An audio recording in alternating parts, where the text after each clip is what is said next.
يا كولر منك لله يا كولر، يا كولر مش عارف ترتب اللعيبه في ضربات الجزاء. الله يا اخي يخفيك، يا اخي مشوه بقى من وشنا، مشوه من وشنا. كولر بيخسر ماتشات وبيتعادل ماتشات خرا.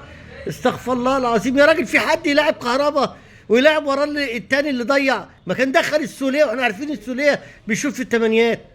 والله العظيم احنا اول واخر مره اشجع الاهلي، مش مشجع الاهلي تاني في حياتي. ان شاء الله ياخد كاس العالم مش هشجعه تاني.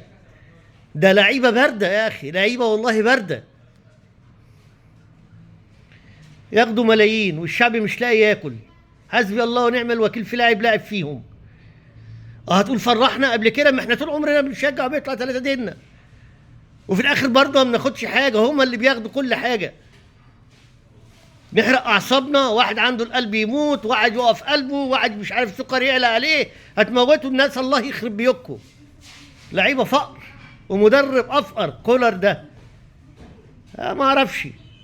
خلي الاداره، احلى حاجه في الاداره ان هي ما بتهتمش بالجماهير، براي الجماهير، وهم قالوها كتير.